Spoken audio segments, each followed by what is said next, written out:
let's talk about some injuries here. We got to start with the big injury here. A guy that people are worried about how we're going to re-sign him, and it's amazing how opinions change. I have a feeling some opinions are going to change in this guy here. Azeez Ojulari on the IR now. Woo.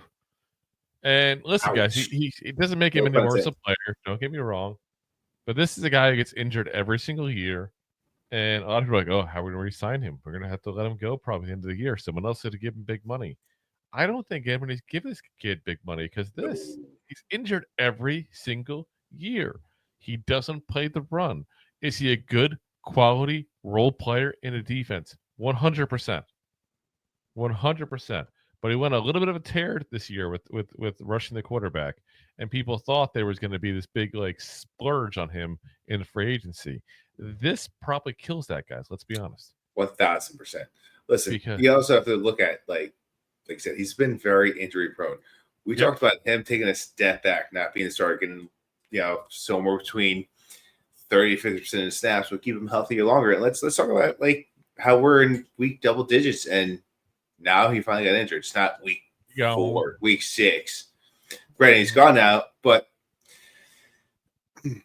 I don't know the severity of the injury. I just know there's no surgery talked about, but at the same time, you have to wonder, did Giants just shut him down because we're not going anywhere? Are we doing a model? Are we doing a model of Sherman? Spitzer, Sherman model tank? Of Sherman. Oh, Sherman tanks? I think that, again, it's a toe injury. We know that he hurt his toe during the Bucs game. We just don't know exactly what he hurt, exactly what he did. He's said to be in a lot of pain, and you just have to play week by week. He's at least 4 weeks he's gone. If you think about it, we're at week 13. At 4 weeks, 13, 14, 15, 16. He might come back for the final 2 weeks. That's where we're at. And if that happens, guys, then maybe he rebuilds some of his, some of his street cred, if you will. Yeah, it's the second time we used that phrase already. But I mean, he had 6 sacks, guys, in the season already, and 5 starts. I mean, some of them are part-time. He's been 11 games overall, but I'm saying, this has not been a full-time starter. This has not been a guy who's been on the field nonstop. But again, he sucks at the run. He's a pass rush specialist. That's what he is. He's the Wish version of Yannick Ngakoue. It's fair. He is. So I like him. I'm not trying to knock him when I say that. He has a skill, and a skill that is very useful and very good to have on your team.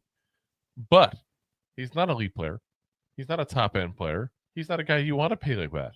So, listen, anything happens if he hits free agency. Anything can happen.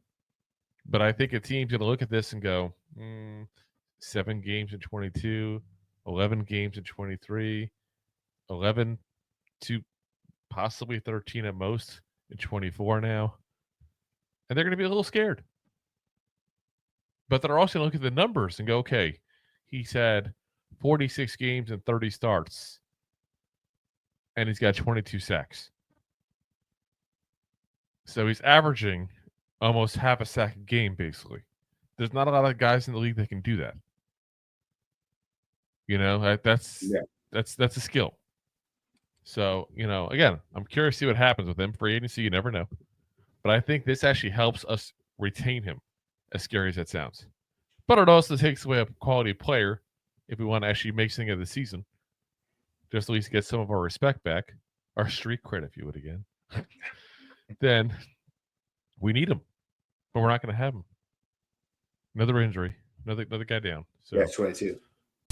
If you like that clip, then you will love the full episodes too. Find us on your favorite podcast app and look for us on all your favorite social media platforms. Thanks so much. Please, I'm begging you. Please subscribe.